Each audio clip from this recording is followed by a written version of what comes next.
Selamat pagi saudara-saudara yang kekasih dalam Yesus Kristus. Puji Tuhan kalau hari ini Selasa 10 Januari 2023 kita bisa berjumpa lagi dan bersama-sama menerima serta merenungkan apa yang akan Tuhan sampaikan kepada kita lewat renungan yang berjudul Pelayanan yang Mengubah Dunia.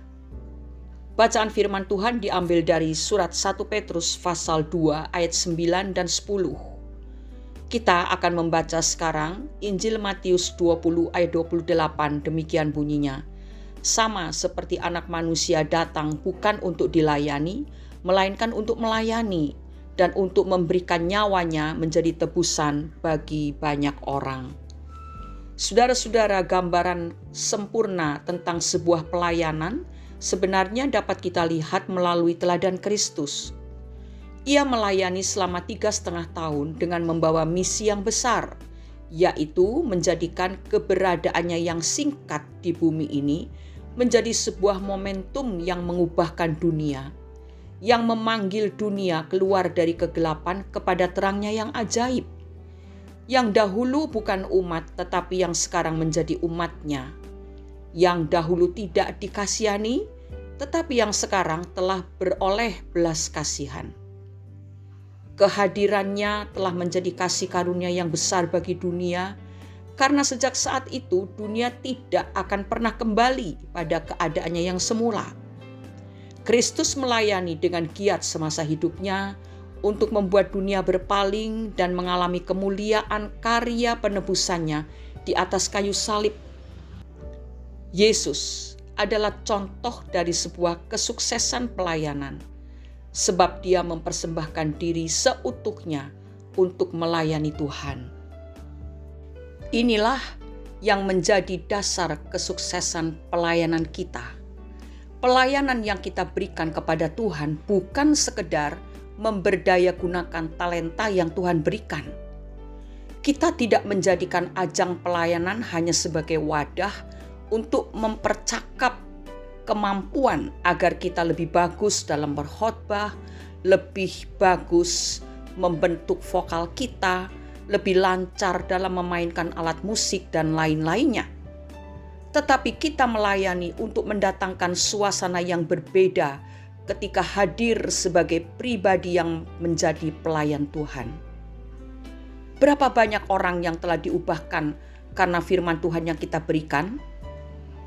Seberapa dalam mereka mengalami hadirat Tuhan atas pujian maupun musik yang kita mainkan? Perkara-perkara ini jauh lebih penting untuk kita pertimbangkan, karena pelayanan kita harus menjangkau sampai ke kedalaman sebuah hati. Ketika pelayanan kita mampu menjamah sebuah hati, maka disitulah momentum terindah bagi Roh Kudus untuk mengerjakan pemulihan. Ada kuasa pengurapan Tuhan yang mengalir menyertai pelayanan kita, sehingga orang-orang yang kita layani dapat merasakan perbedaan antara sekedar melayani dan melayani dengan urapan Allah. Seperti dikatakan dalam Markus pasal 1 ayat 22, mereka takjub mendengar pengajarannya, sebab ia mengajar mereka sebagai orang yang berkuasa, tidak seperti ahli-ahli Taurat. Frederick William Robertson, seorang pengkhotbah, mengatakan, bukan karena kita memiliki bakat yang luar biasa yang akan membuat kita dipakai dengan luar biasa, melainkan mempersembahkan apa yang kita miliki agar dapat dipakai untuk melayani Tuhan. Saudara-saudara, persoalannya bukan pada seberapa cakap dan seberapa besarnya talenta yang kita miliki, tetapi seberapa dalam kerinduan kita untuk mempersembahkan semua talenta itu bagi kemuliaan Tuhan. Kerinduan untuk dipakai oleh Tuhan akan dapat diukur dengan lutut kita yang tersungkur di hadapan Tuhan. Lutut kita akan mendatangkan pengurapan Tuhan, dan pengurapan itu akan menghasilkan pelayanan yang mengubahkan dunia. Saudara-saudara, setiap pribadi kita bisa menjadi seorang pelayan yang dipakai Tuhan untuk mengubah dunia. Memang tidak semua orang bisa memainkan alat-alat musik. Tidak semua orang memiliki suara yang merdu sehingga dia bisa menjadi seorang worship leader. Tidak semua orang diberi talenta untuk berkhotbah. Tetapi di dalam diri kita masing-masing, Tuhan sudah meletakkan talenta-talenta. Itu sebabnya marilah kita temukan talenta apa yang ada dalam diri kita. Semua talenta, semua keahlian yang Tuhan letakkan dalam hidup kita bisa kita gunakan sebagai suatu pelayanan yang memuliakan nama Tuhan, yang menjadi berkat buat orang lain. Rahasia keberhasilan pelayanan kita adalah apabila kita dengan segala kerinduan kita mempersembahkan semua talenta itu bagi kemuliaan Tuhan.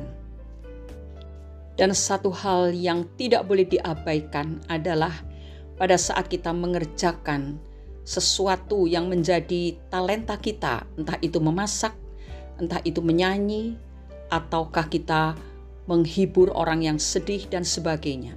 Semua harus didasari dengan lutut yang selalu kita pakai untuk tersungkur di hadapan Tuhan.